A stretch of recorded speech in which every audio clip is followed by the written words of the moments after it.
This is one of my symptoms, by the way. I can't recall words. So as long as you're laughing with me, it's okay. But the second you laugh at me for it, you're being ableist. I'm just saying. Feel free to laugh along. Hi, everybody. Welcome to the show. Today is episode 76, which is May Dye Project. It was also my birthday yesterday, so I have some stuff to show you.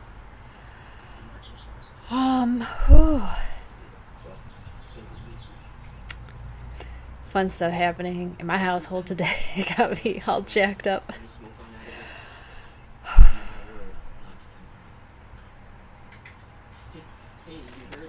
Oh my gosh, so the neighbor landscapers were out spraying something along our fence, and my dogs went over and inhaled it, and they've been coughing. So I'm like real mad that I don't have the name of the company to call them up and be like, hey, can you not like spray stuff on because my dogs were outside first. And they were spraying like when my dogs were outside, and I was like upset by that. Like, why would you be spraying stuff? It's not like it's just chain link fence. And my dogs were right there and then the guy came over and just started spraying, and I was like, went out to get my dogs away. And I'm like upset about it.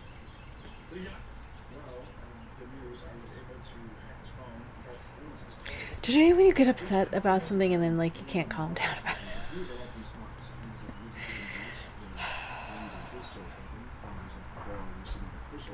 Oh my god, I've still got the TV on. I'm watching Supernatural.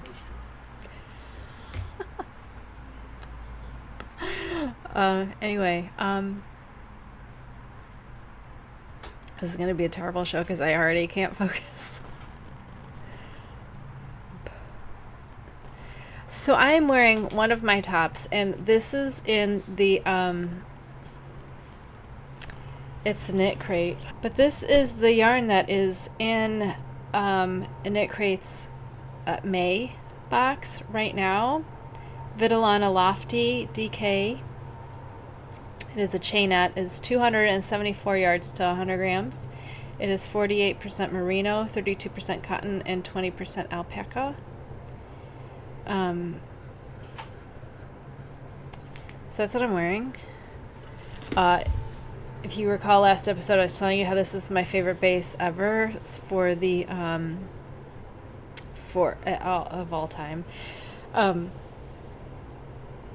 But I especially like it for warmer stuff. So I have I'm wearing a cropped version under the regular version because with my size, I can make a cropped version and a full-size version out of 2 skeins. And it's my favorite. So right now at Knitcrate, they have 3 colors this month in this base if you want to buy them. I got one of each. But I used stash points, so I didn't pay like full price because I was like, I want all 3. How am I going to pay for this? Anyway, let's get into whips. I don't want to say this is going to be a short episode because every time I say that, it ends up not being a short episode. Oh, I started a top. Oh, I have both sides of the top. So the top, actually, I'm kind of excited to show you this because this is how the top starts. You make these very, very, it's not a very deep V-neck. This is the middle. So this is right here. It's not a deep V at all. You could keep going, I guess, if you wanted a deeper V. But it's, it's not very deep. So you just, it's almost rounded. But anyway, so you start with the 2, and the first one you cut, and then the second one you don't, and then you just start working them in the round. I did try to, see, you can see it, that first stitch is kind of, well, not, I guess kind of pulled apart. But I've never had them break, and there's an end right there that I weave back in here. And even with cotton, it's not coming apart. I did try some of my first ones. I experimented with how to make that join. Some of them I like cabled, so I would work one side and then the other and then keep going. But I didn't like how that looked, so I just ended up just working. And if you snug it up, it's fine, and you don't get, like, you're going to have a bit of that anyway. But this is from my LYS day, Blue Sky Fibers. Woolstock worsted in the colorway Midnight Sea, and it is 150 grams, 370 yards, 100% fine Highland wool. It's like a greeny tealy blue. It's really mostly, black. It's mostly black with just a hint of blue. Maybe it's heathered. Or maybe it's just really dark blue. I don't know. And it looks more blue now in the light, in the sunlight. But I still see black, so who knows? I don't know. Maybe I'm blind. Who knows? So I worked that because it's 370 yards. That works out to be like what did I say? 240 something. 370. Okay, 370 divided by 3. Is 1.23 times 2 is 246. So that's a DK weight, even though it says worsted. 246 yards per 100 grams is a DK weight. So I'm working the DK pattern on that, and it's working just fine. What's next? Oh, this is a dye project that I already started. So I said this is all about that brioche, but actually what I'm doing is I'm actually using my pattern for Eleanor, which is a triangle bias shawl, right? Bias sideways. You start here and you work this way. I'm actually, you can tell by the eyelets here, I'm using Eleanor, my pattern Eleanor, for this. It's so soft. And we're using the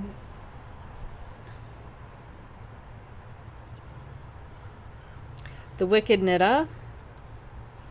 Why don't I have I don't have the ball bands in here. What?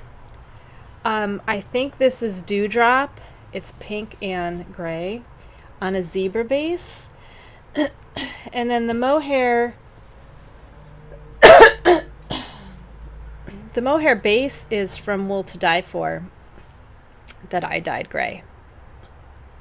And further on in the show, I'm going to talk about how I got this gray. I'll give you like what I did and everything. So it's got this great halo on it. I don't know if you can see. No, my hand's not going to help. I'm loving this so far. I'm not sure how. I'm at like 43 grams, so I'm trying to decide when I'm going to start brioche bands. And I was thinking maybe 40, 35. I don't know if I want to go down to 30 grams or not, because I'm not sure. I don't know how to... Why am I so coughy? It's from the spray stuff they were spraying earlier. That's when my cough started. So, I don't have a drink though. Or a cough drop. What was I saying? I'm not quite sure when I'm going to start the bands because I don't know. You switch them halfway through. You switch your main color with your contrast color halfway through the bands. And because this is a pattern that gets... Each row is longer than the row before it. It's hard to tell by your weight how to prophesize, how to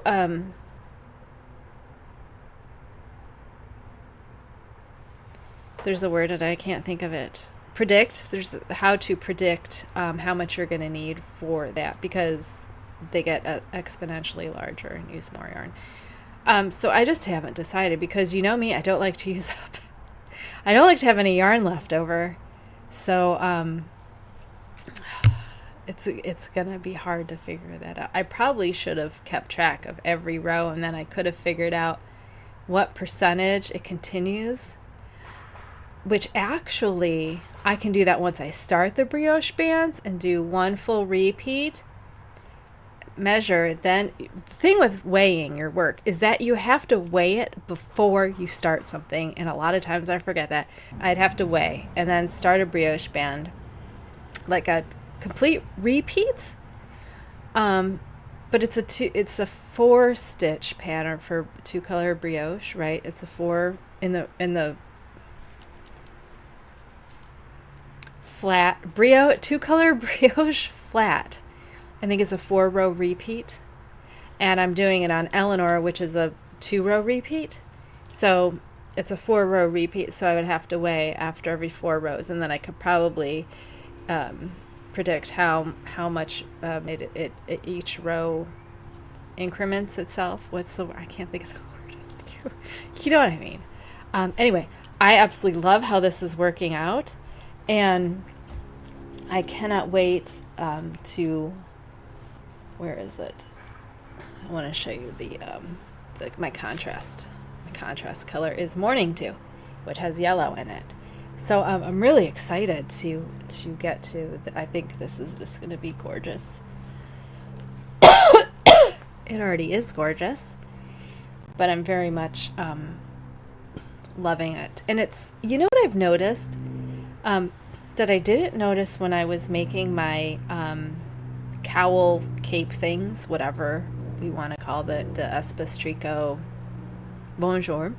I did not notice that mohair is making my hands dry, and I did not notice that with the other pattern, but with this one I definitely am.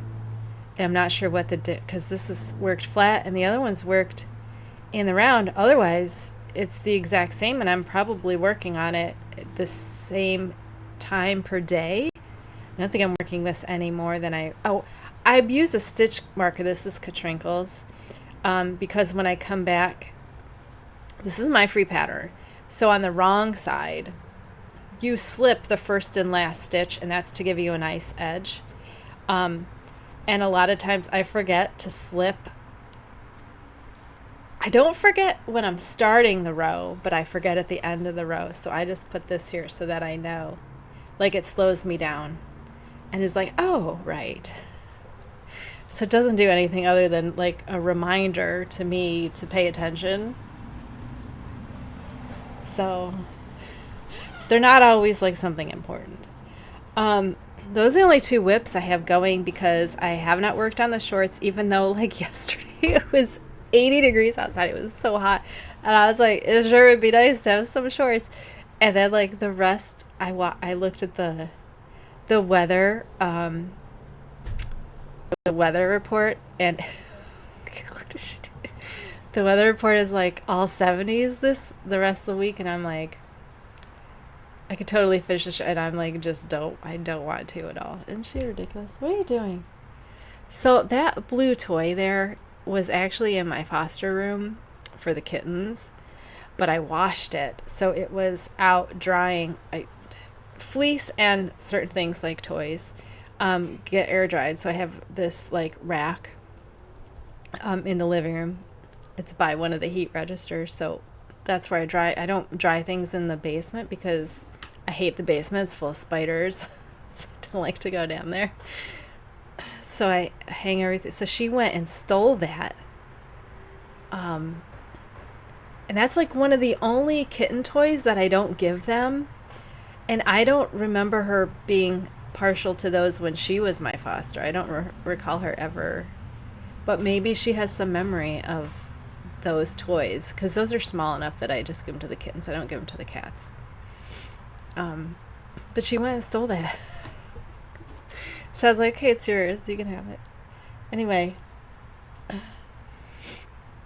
I did not bring I had 2 things finished. The half a cardi and the reworked Bonjour in the Halo bundle, and I did not bring any of these out here to show you. So go to my Instagram and see that. There's not even pictures up. I'm too flustered today. I just couldn't handle getting up and leaving the room again. So let's do squishy mail, because I have quite a bit of squishy mail today. I want to show you some books that I got for my birthday from my husband that I apparently linked him to these and then totally forgot, which is what I do a lot. My e-spinner, the electric Eel Wheel 6 that I showed you a few episodes ago, that was actually my birthday present, but it came early and then I wanted to start spinning on it. So that was my big gift. So I got this book, Spinner's Book of Yarn Designs, Techniques for Creating 80 Yarns by Sarah Anderson. I did not read the whole thing. I glanced through it because some of it I'm not there yet, and I didn't want to like confuse myself or put undue pressure on myself because I'm so bad at this and I hate being bad at this. But it's got a bunch of different. I love this one here with like beads in it, and I'm like, oh my god, you can put beads in it. I mean, you could put beads in your own yarn, I guess, that's already applied, but I got this, and it actually had different drafting. There's a long draft and the front drafting, and then fold, and she talks about the different twists and balance as well as plying. It's not, I wouldn't say it's a beginner book because a lot of it is way beyond what I understand right now. But I mean, you could say it's got a lot of examples, and all of her things are in they're all undyed, which I thought was cool because then you can really actually see it and you're not distracted by, oh, that's a pretty color, whatever. So I'm really excited for this book to teach me more stuff. The other book he got me is The Dying Bible. Oh goodness. There's a stink bug in here, so Brienne's gonna have some fun. This is Felicia Lowe, who I talk about all the time. This is the book that taught me how to dye. I've read every dyeing book I could get my hands on. Dyeing to spin and knit. Techniques and tips to make custom hand-dyed yarn. I love this book so much. I really, really do. I'm trying to I haven't even opened it since I got it. But she goes into color theory. She talks a little bit about color theory. And all the different... I also got a color wheel, by the way, to do the different... I really recommend that too. Did I see where she... There's the part where she talks about, like I said, she's the only person that talked about like percentages and stuff like that, and a lot of dye stuff is like, just try it and see. Like, oh, just try it and see. But I'm not that kind of person. I need, like, that's more of like a cooking thing. Like, there's a difference between baking and cooking. Where baking is like, why did I air quote baking? I don't know. Baking is like a formula that you follow, right? And cooking is more of like improvising, and it's totally different for me. It's totally different. I can bake. I am a terrible cook. I don't understand. First of all, I'm not really into savory flavors. I like sweet flavors. So I know how different sweet flavors work together, and savory flavors are just a mystery to me if it's not garlic. I don't know what it is, you know? So, plus I don't really like food. Obviously, I'm not a food person. I don't like food. I mean, growing up in my household, food was controlled. And it was never a reward or anything. It was something controlled. And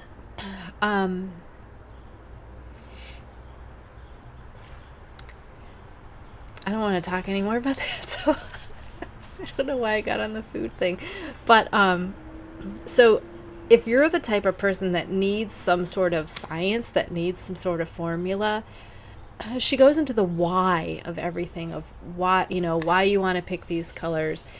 And not so much, seat of your pants, just do it to see what happens, which is also, I think, important in art. But for me, I need to know what the rules are so I know how to break them in the correct way. You know what I mean? I'm a rule breaker, so I like to know the rules.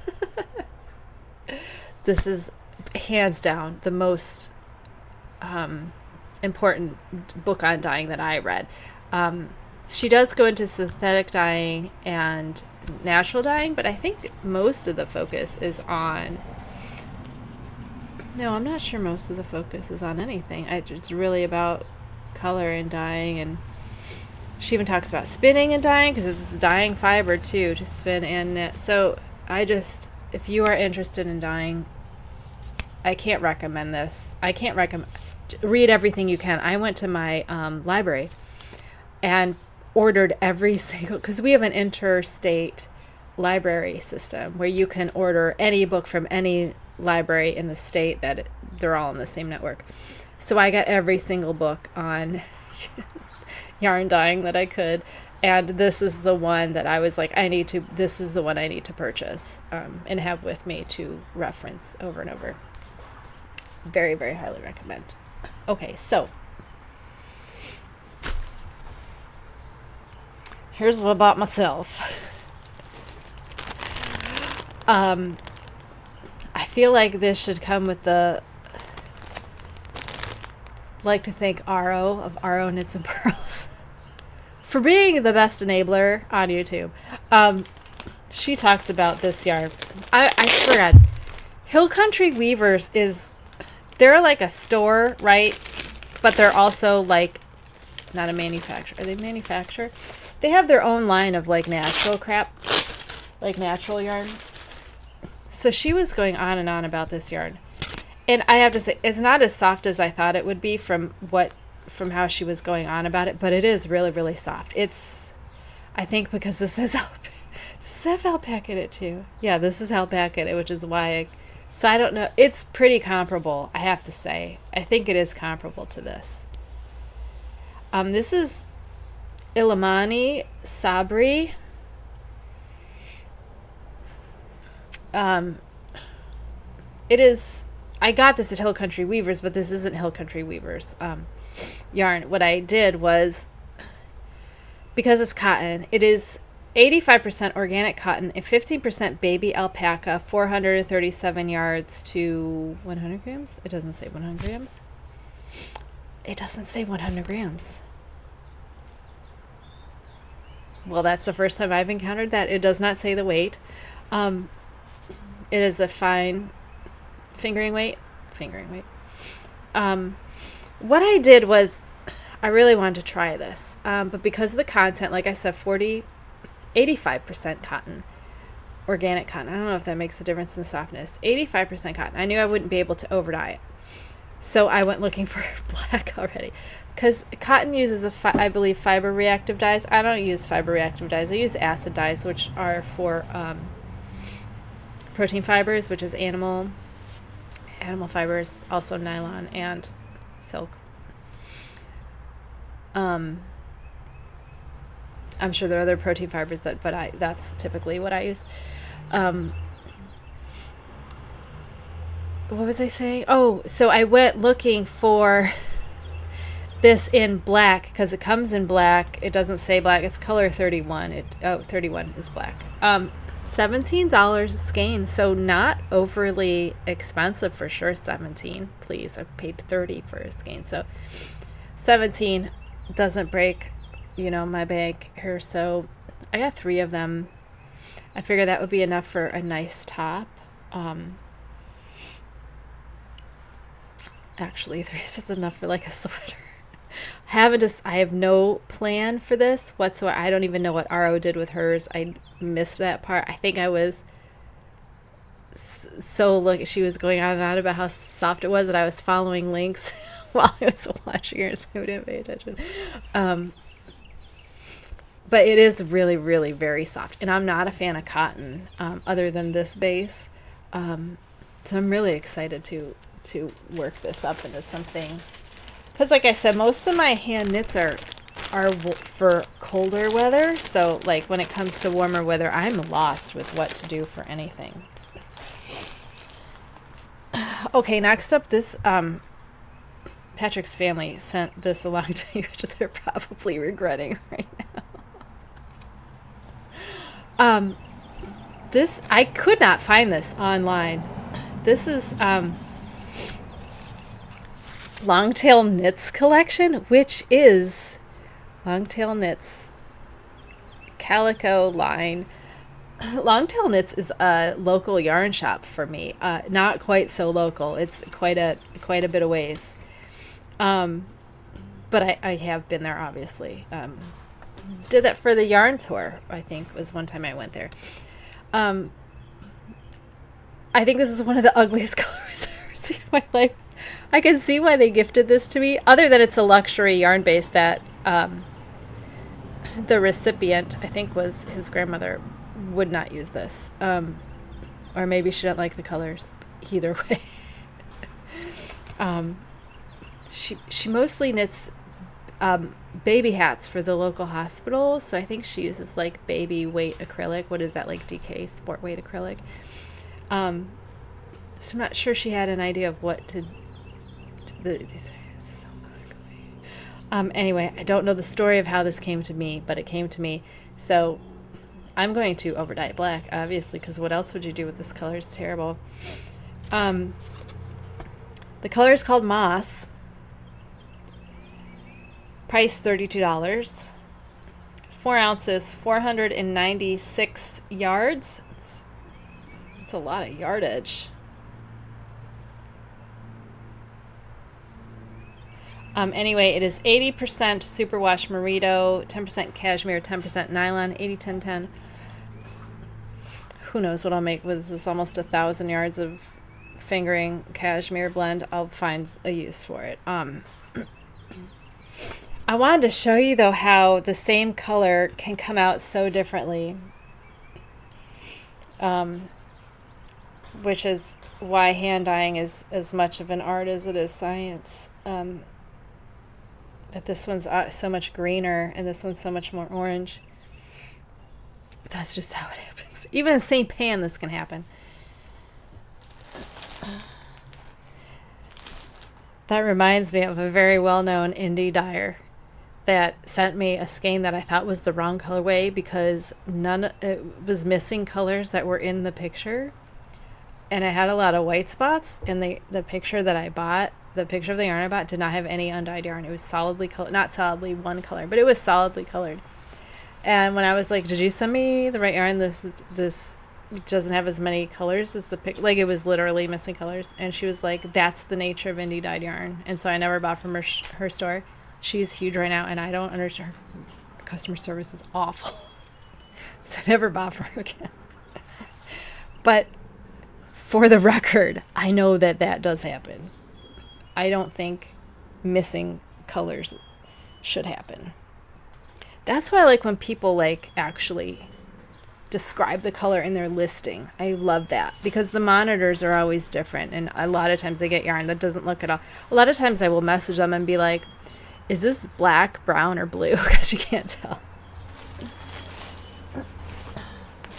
And we know I only want it if it's black, right? Okay, so I forgot to put that. So this is April's Knit Crate, the Knit Crochet Club, whatever. Conservatory, which this tells me nothing about the colors. It's so. Oh, this one does. It says, it has the name here, clay pot, something, something. And these must be the 2 sock ones. Because you get all the patterns. You get the patterns for the Knit Crochet Club and the Sock Club. You get all the patterns. So this is actually telling me the colors. Clay pot, rainfall, conservatory. I can't read that in the fonts. I can't read those other 2. I love their inspiration picks, though. I love, like, if I had a vision board, I would put some of these on it. And this had the best gift I've ever gotten in. It's like, it's not wood, but it's a heavy stock, and it's lined paper with a little satin bookmark and a rubber thing. And I'm trying to find, there's nothing in it to tell me who this is, so I can't be like, I want to buy this, you know. I don't know where this came from, which happens a lot in their stuff, which sometimes I wish they would. It's made in China, so nobody. Anyway, I was like, that's awesome. Not so much now that it was probably like kids in a factory. So this is Knitology Wisp. This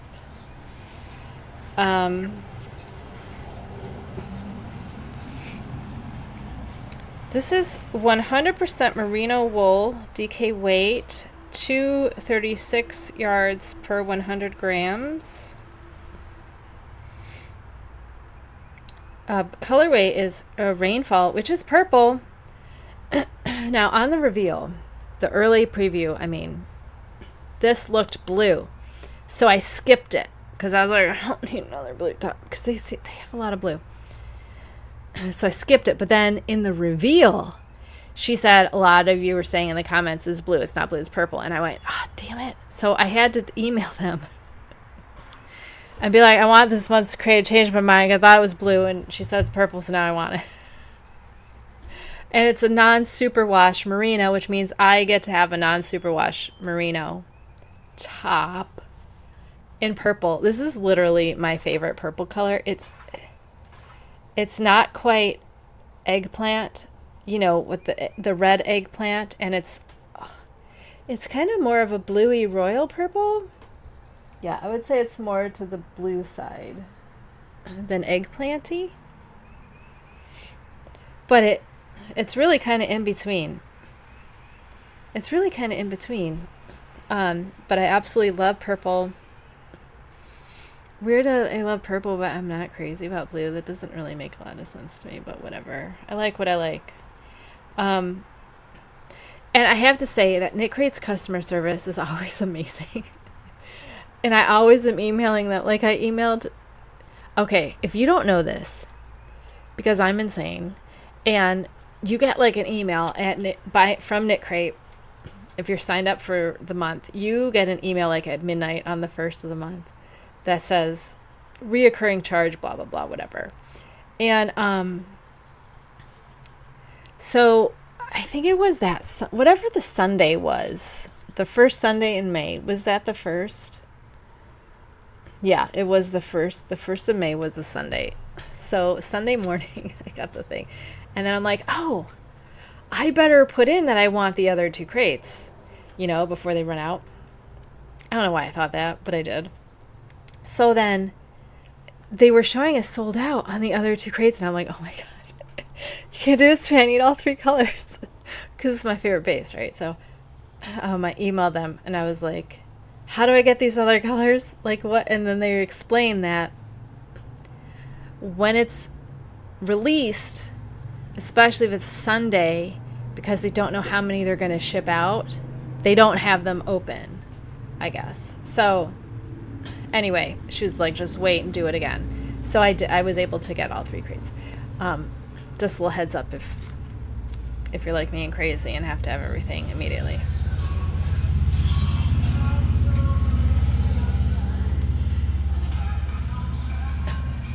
So anyway, love this color, absolutely. So excited to have a 100% merino, because you know I can't dye 100% non-superwash merino when I felt it, because I'm bad at that.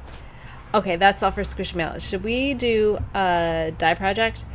Now I guess I kind of want to apologize, but I kind of don't want to apologize for the dye projects being so simple lately. Because I am like, I have been trying to get my dream wardrobe. And in order to do that, everything's gonna be black mostly. Like, I was just thinking, I've been working on this mohair shawl. Like, why haven't I been using mohair in a shawl before? I don't know. I don't have an answer. Because now I'm like, I think every shawl I make is gonna be mohair. I don't know. Okay, so first thing I want to show you is the gray yarn we did that you saw earlier. And I do want to say how this came out. I used, let's see what I did. Oh, I have the black first. Okay. I did 2 skeins. These are 50 gram skeins.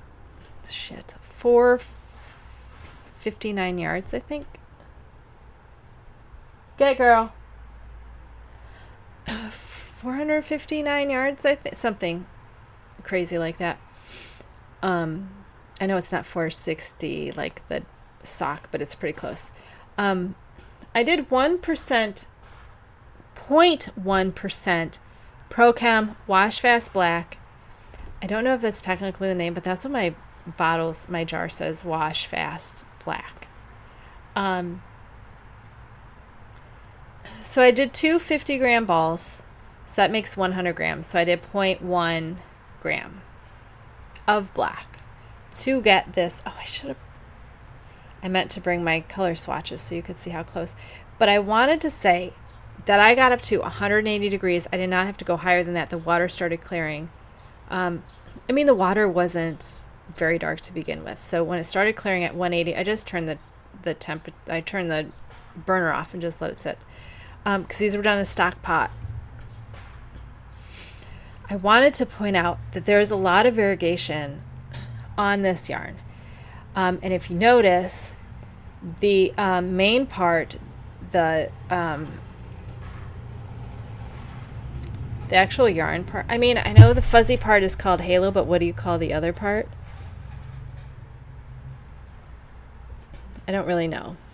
So it's very white, silvery almost, and then the halo is where most of the gray is, but I didn't want to go any darker because I wanted it to stay gray. So, and it looks fine, but that's something to consider, and I'm not sure why that happened. If the silk, I mean, silk and mohair, I'm not sure that, I don't have the content, it's not in my thing. I could look it up. Ooh, they're out of stock. 72% kid mohair, 28% silk, 459 yards, 50 grams. Sold in a pack of 10 for $88.65 is the current price, but they're sold out. I knew it was $459, right? Is that what I said? $459, 50 grams. So, crap. What did I say that was? 72%, 28% silk. So that doesn't make sense. I was going to say maybe the silk isn't taking it, but that's a lot to be 28% silk. I don't know. That seems like a lot if that's the silk taking it not up. I mean, it's not undyed. I can tell you that. It is not undyed. It is not at all a creamy color. It is very, very much a silver gray.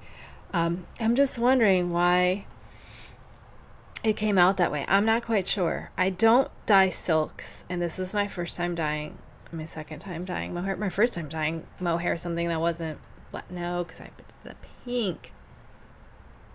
I do think that one too. No, I was comparing. Okay, I don't remember. Shocking that I don't remember. But I did want to point that out, that it's the gray and the thing did not, it's not a solid color at all. I'm not sure if I did something wrong. If it just, because a lot of when I dye at a low depth of shade, it's almost like the solution is too diluted, and so you get more variation that way, where if it's more saturated, you get less variation. especially when you're doing stuff black. It just, everything goes black. But I have done at a lower dilution, a weaker solution. I've had this happen with every color. There are some parts that don't even get dye on them, or parts that have a very, very weak, just a whisper of dye, which looks like what happened here. It looks like it just took up the halo. And I want to say that this came out very much not felted at all. And I'm wondering if it would be better to bake these next time, because I know in order to not felt roving, it's better to bake it, put it at a low temperature in your oven than cook it on a stovetop. So that's also something we could experiment, is baking it instead of, what I mean, putting it in the oven instead of doing it on this was done in a stock pot. So 0.1 gram, 0.1% for 2 of these. And it still came out darker than I thought it would, probably because it got more on the outside fibers. So it's darker there, but lighter here. So not exactly what I was going for, but I'm not, at the same time, I'm not mad about it. It looks fine in the shawl. Not mad at all. Okay, the next thing I did was 3 of these because I misread the pattern. The pattern was 3 25 grams and mine are 50 grams. So I did 3 when I only needed 1.5. So I could have got away with 2. But I did 3, and then I haven't even started the shirt yet. I was going to start the shirt on Monday, and then the cast on is like over 100, and they want a long tail cast on, and I'm like, I'm not doing that. So my plan, I don't do long tail cast ons. I don't do any cast on that is not my back loop twist or cast on. I think it has an extra, I'm not exactly, I found some random video on the internet, and I have cast it on that way ever since because it's not annoying. It's easy to work through. And I get a nice stretchy result without it being gapping. You know what I mean? It doesn't gap. It doesn't show. Like, it just looks like your work. It doesn't actually, like some of them are not stretchy and some of them are noticeable, like not how I am with my sides of my work. Like, my sides have to be perfectly slipped so they look nice. I don't like my cast on or my bind off to look weird either. So I'm very particular. That's why I bind off with the Jenny's surprisingly stretched, the one with the yarn overs, and I do it in pattern. Like, either I do it all knits or knits and purls. If it's ribbing, it gets knits and purls, and I do that because then your end, which you're not going to be able to see, your end doesn't actually look like, and it doesn't look like a bind off. The stitches go right down to the end. You just have that little loop, which is actually kind of cute if you ask me, which mimics usually my cast on. So that's why I choose those ones, by the way. So I did 3 black, which is fine because it's black. I'll use it. It's totally fine. Not mad about it. So we did 3, 50 grams each. So that's 150 grams of yarn. I wanted 5% Prochem, again, wash fast black. And this does not look purple to me. When we did, no, it doesn't. When we did, last time I did this for the Bonjour that we did with the yarn over New York, it was a blue variegated zebra yarn. I did a 4% Dharma's True Black, and I was like, the halo is really purple. And what I should have done is I should have done 5% Dharma to see if it was going to go purple, but I didn't do that because I'm pretty sure that I'm switching from Dharma's True Black to Prochem's Wash Fast Black because Prochem gives me a gray. Dharma does not give me a gray. It gives me purple. It gives me a purpley gray, and this gives me an actual true gray. It is not purple. It's a true, what's the word? Not tonal. The word's not tonal. What's the word when it's not cold or warm? You know, color that you can wear with anything.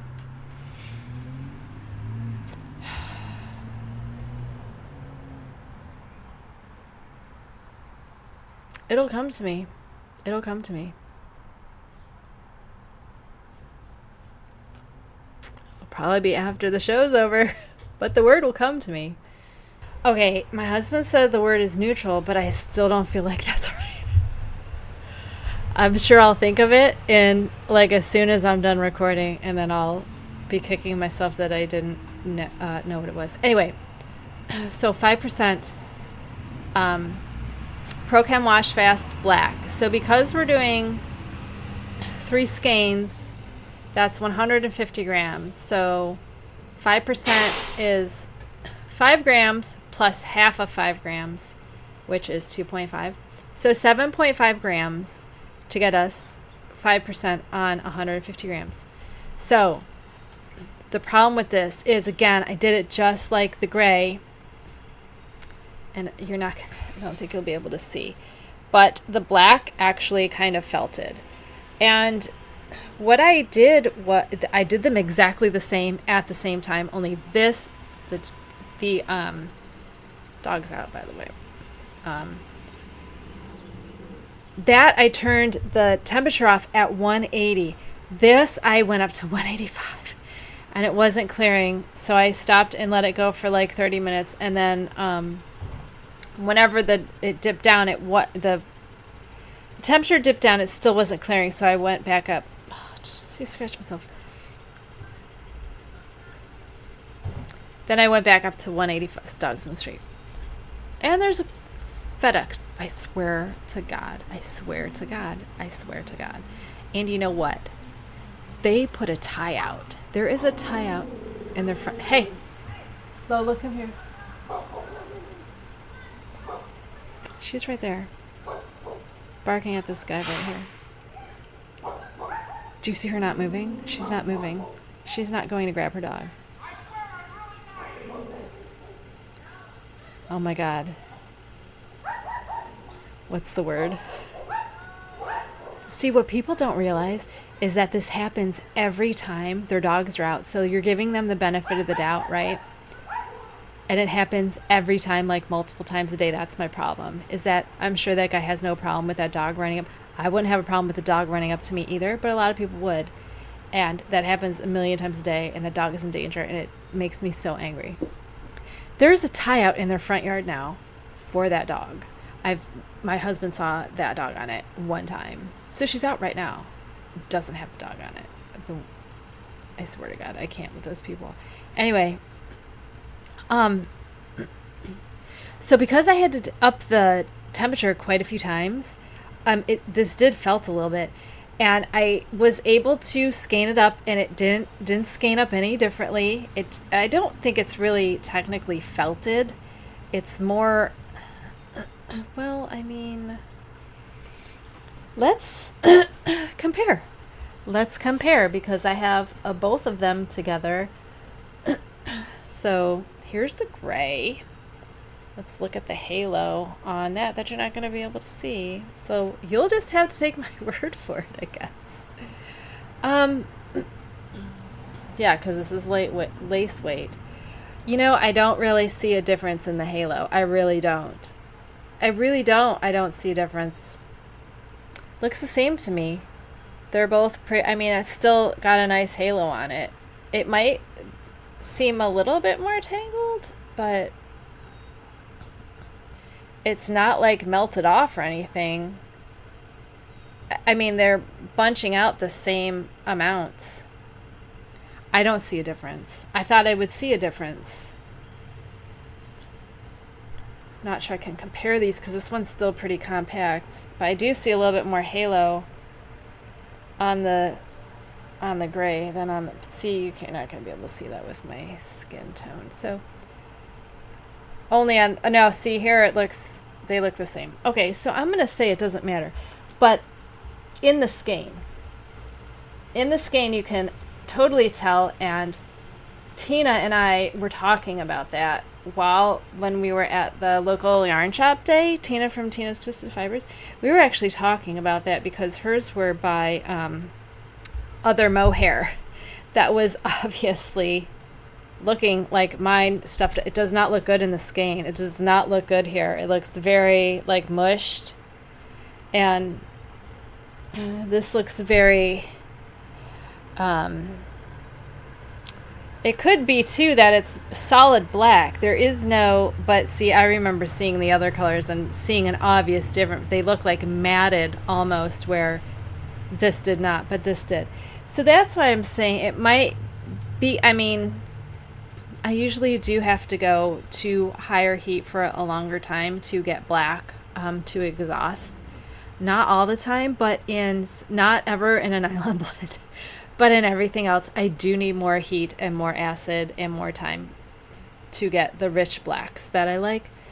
I wasn't at all surprised that they didn't cook for the same amount of time. I kind of knew that was going to happen, which is why I'm wondering. Now, see, you can't see. We've got complete coverage. There's no problem with the halo is the same color as the actual plied yarn. I don't know what's called the yarn that isn't in the halo. But this is solidly colored. There is not like the gray where the thing's white. And I'm really not sure how much it would have darkened to cover up that silvery white part. Very interesting. I think it's interesting. So this is for my souffle top that I have not started yet. Oh, I was saying why I didn't start it, and then I got distracted by my cast-on information, which who cares? But like I said, I like my stuff to look professional, to not look homemade. I want it handcrafted.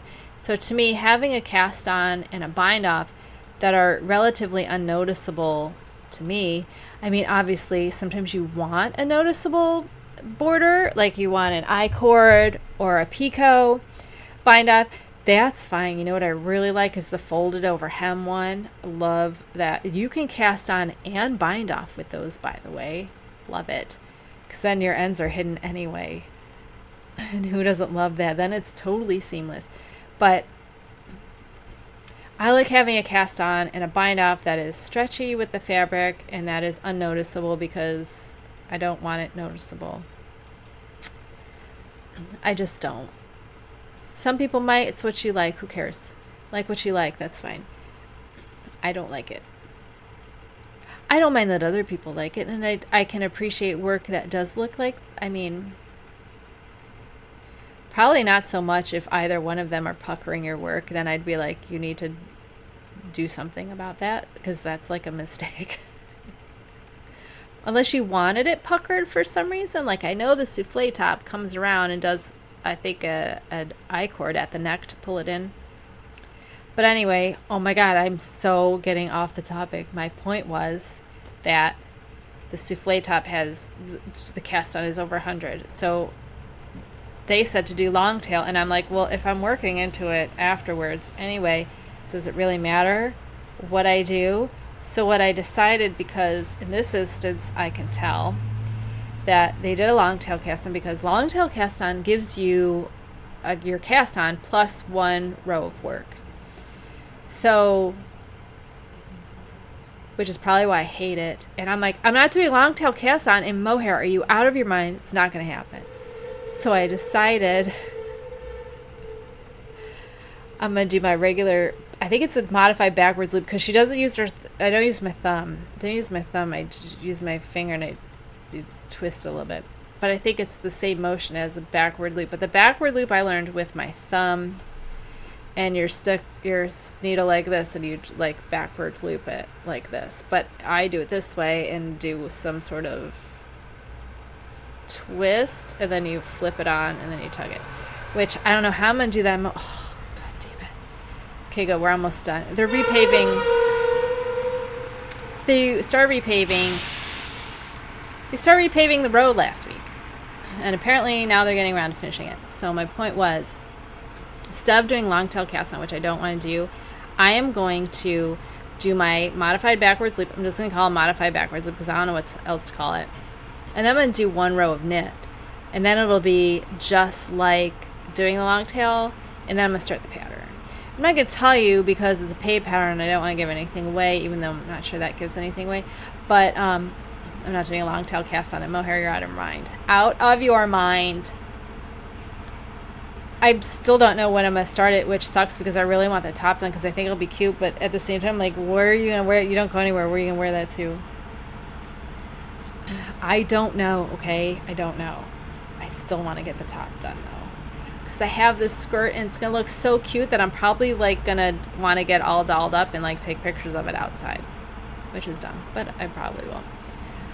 So I'm going to start this at some point. I don't know. I'm having, you know what? I'll probably start it when I start the brioche bands on that shawl because I hate doing 2-color brioche flat. I absolutely hate it. Hate it. 2-color brioche in the round is perfect, and 1-color brioche flat is fine too, but I hate 2-color flat. And do I hate 1 color in the round? No, I think the round doesn't bother me. I think why flat bothers me is because you're working both ends and it's more confusing, where in the round you just keep going around. And then you just switch colors when you come back to the beginning of the round. It's very, very easy. I just put my color to the front once I switch it. After I work the first few colors, I'll put that color in the front, so when I come back around I know where it is. I know where to switch colors. Then I put it to the back before I switch again. You don't need to know that, do you? Anyway, flat brioche, you have to work both ends of the needle. And it's confusing to me. Like, I have to really pay attention to where I'm at in the pattern to do it. So when I start that, that's going to be the point where I abandon the shawl. And that's going to be my daytime, you know, during when I have to pay attention. Because I will work like one full repeat and then put it away. Like, that's enough. Even though it's really not that hard. And if I just sat down and do it, it would be fine. I don't know why I hate it so much, why I make so many of them. It's a mystery. Anyway, that's all my projects this week. I don't have anything else to tell you.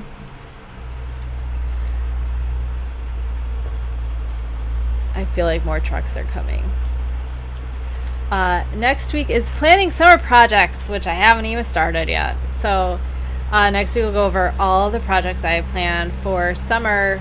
I actually have some. I just don't have them organized in any kind of a way. So that's my cue to get the F out of here. So thanks for joining me. Please like, subscribe, whatever, if you feel like it. And I will see you next week. Take care of yourselves. Bye.